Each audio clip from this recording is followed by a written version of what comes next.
ನೂತನ ಕಟ್ಟಡ ಉದ್ಘಾಟನೆ ಕಾರ್ಯಕ್ರಮದಲ್ಲಿ ಭಾಳ ಸಂತೋಷದಿಂದ ಭಾಗಿಯಾಗಿದ್ದೆ. ನನ್ನ ಜೊತೆ ಹಿರಿಯರಾದ ಚಿನ್ನಕಟ್ಟಿಯವರು, ಲೋಕಮಿತ್ರರು ಮತ್ತು ಒಂದು ಭಾಗದ ಶಾಸಕರು ಅವರು ನನ್ನ ಜೊತೆ ಭಾಗಿಯಾಗಿದ್ದರು. ಇನ್ನೊಬ್ಬರು ಹಿರಿಯರಾದ ರಂಜನ್ ಮಿಶ್ರಾ ಅವರು ಭಾಗಿಯಾಗಿದ್ದರು. ನಾನು ಈ ಸಂಸ್ಥೆಯ ವಿಚಾರಗಳನ್ನು ತಿಳಿಸ್ತೇನೆ. 10 ಕೋಟಿಗೆ ಮಿಗಿಲಾಗಿರ್ತಕ್ಕಂಥ ಡಿಪಾಸಿಟ್, 90% ಲೋನ್ ಕೊಡ್ತಕ್ಕಂಥದ್ದು, ಒಂದು ಸಂಸ್ಥೆಯನ್ನು ಹುಟ್ಟು ಹಾಕಿ ಜನಪರವಾದ ಕಾರ್ಯಗಳಿಗೆ ಮುಗಿಸ್ಕೊಳ್ತಕ್ಕಂಥ ಕೆಲಸ ಸಂಸ್ಥೆಯ ಬರ್ಗುಂದಿಯವರು ಹಾಗೂ ಟೀಮ್ ಮಾಡಿದರು. ಇವತ್ತಿಂಥ ದೊಡ್ಡ ಕಟ್ಟಡ ಕಟ್ಟುವುದರ ಮೂಲಕ ನಾವು ಎಷ್ಟು ಮಟ್ಟಿಗೆ ಮುಂದುವರೆದಿದ್ದಾರೆ ಅಂತಕ್ಕಂಥದ್ದನ್ನು ಜನತೆಗೆ ತಿಳಿಸ್ತಕ್ಕಂಥ ಕೆಲಸ ಮಾಡಿದ್ದಾರೆ.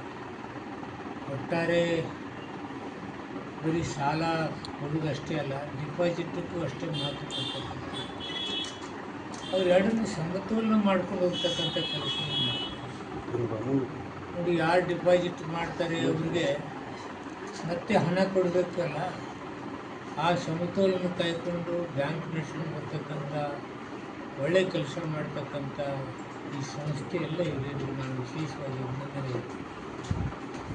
ನಾವು ನ್ಯಾಷನಲ್ ಬ್ಯಾಂಕ್ಗಳಿಗೆ ಹೋಗಿ ಸಾಲ ತೆಗೆದುಕೊಳ್ಬೇಕಾದ್ರೆ ಅವ್ರು ಕೇಳ್ತಕ್ಕಂಥ ಡಾಕ್ಯುಮೆಂಟ್ ಕೊಟ್ಟು ಅಲ್ಲಿದು ತೆಗೆದುಕೊಳ್ತಕ್ಕಂಥ ಕಷ್ಟ ನಮಗೆ ಗೊತ್ತು. ಆದರೆ ಇಲ್ಲಿ ಪರಿಚಯ ಇರುತ್ತೆ, ಮತ್ತೊಂದಿರುತ್ತೆ, ನಮ್ಮ ಟ್ರಾನ್ಸಾಕ್ಷನ್ ಏನಿದೆ ಅನ್ನೋದು ತಿಳ್ಕೊಂಡಿರ್ತಾರೆ. ನ್ಯಾಷನಲ್ ಬ್ಯಾಂಕ್ನವ್ರು ಹೆಂಗೆ ಗೊತ್ತಿಲ್ಲ, ಅವರೆಲ್ಲ UP ಅವರು, ಬಿಹಾರದವರು ಕೂತಿರ್ತಾರೆ. ಡಾಕ್ಯುಮೆಂಟ್ ನೋಡಿದ್ರೆ ಕೊಡ್ತೀವಿ.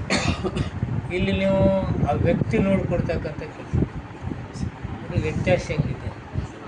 ಇಂತಹ ವ್ಯತ್ಯಾಸಗಳ ಮಧ್ಯ ಒಮ್ಮೊಮ್ಮೆ ಧಾರಾಳ ಆಗ್ತೀರಿ, ಒಮ್ಮೆ ಬಿಗಿ ಆಗ್ತೀರಿ, ಒಮ್ಮೊಮ್ಮೆ ಎಷ್ಟೋ ಸಲ ಒಳ್ಳೆ ನಿಮ್ಗೆ ಬೇಕಾದವ್ರ ಸಲ ನಿಷ್ಠುರ ಆಗ್ತೀರಿ. ನಿಮ್ಮ ಸಲುವಾಗಲ್ಲ, ಬ್ಯಾಂಕಿನ ಬೆಳವಣಿಗೆ ಸಲುವಾಗಿ ಎಷ್ಟೋ ಸಲ ಕೆಲವು ಟೈಮ್ ನಿಷ್ಠುರ ಆಗ್ತಕ್ಕಂಥ ಕೆಲಸ. ಅದರ ಜೊತೆಗೆ ಇಷ್ಟೆಲ್ಲ ಸ್ಮೂತಾಗಿ ಅಭಿವೃದ್ಧಿ ಮಾಡಿದಂಥ ಬಸವೇಶ್ವರ ಪತ್ತಿನ ಎತ್ತರ ಸ್ಥಾನಕ್ಕೆ ಬೆಳೆದು ಸಾವಿರಾರು ಲಕ್ಷಾರು ಲಕ್ಷ ಜನಕ್ಕೆ ಸಹಾಯಕಾರಿಯಾಗ್ತಕ್ಕಂಥ ಕೆಲಸ ಈ ಸಂಸ್ಥೆ ಮಾಡಲಿ.